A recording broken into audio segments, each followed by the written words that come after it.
Guys নমস্কাৰ, মই ইলা বড়ো হয়। আপোনালোকৰ ওচৰত অন্য এটা ভিডিঅ' লৈ আহিলোঁ। আজি দুপৰীয়াৰ আৰু ৰাতিপুৱাৰ ৰেচিপি মই কি বনাম আপোনালোকক কৈ আছোঁ। বলক মোৰ কিটচেনত মই দেখাই আছোঁ। বলক মূলা শাক কালি আনা আৰু আলু 3টা লৈছোঁ। বইল কৰিম, বইল খাম আজি। মানে এইটোৱে দুপৰীয়াৰ কাৰণেও ৰাতিপুৱাৰ কাৰণে একেলগে বনাম। ডিউটিটো লৈ যাম এইটো দুপৰীয়া খোৱাৰ কাৰণে। এতিয়া বনাওঁ, বইল বনাওঁ, তাৰপিছত চাটনি বনাম। চাই থাককচোন। লৈছোঁ জলকীয়া, কেঁচা জলকীয়া আৰু নহৰু, লগত সৰু এটা পিঁয়াজ। কালিৰ সৰু মাছ যে আনিছিলোঁ সেইটো ফ্ৰাই কৰি আছোঁ।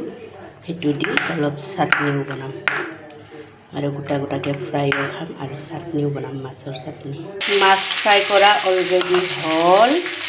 এইটো মাছ 2টামান 3টামান মই চাটনিও বনাম। কালি অলৰেডি ৰাতি দেখাইছোঁ। ডিউটিত আনিছোঁ বুলি ফ্ৰাই কৰি ল'লোঁ। এইফালে নহৰু আৰু কেঁচা জলকীয়া আৰু পিঁয়াজ ভাজি আছোঁ মাছেদি চাটনি বনোৱাৰ কাৰণে।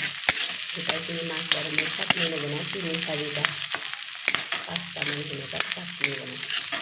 আজি আপোনালোকে অলৰেডি দেখা পাইছে মই কি বনালোঁ। মূলা আলু বইল, লগত মাছ ফ্ৰাই আৰু মাছৰে 2টামান মাছ মই চাটনি বনাম। আজি ৰাতিপুৱাৰে দুপৰীয়াৰে এইটোৱে পৰিৱেশন হ'ব, এইটো দিয়ে পৰিৱেশন কৰিম। আপোনালোকে যদি মোৰ ভিডিঅ'টো চাই ইণ্টাৰেষ্টিং হয়, লাইক কৰিব, কমেণ্ট কৰিব, শ্বেয়াৰ কৰিব। Bye bye.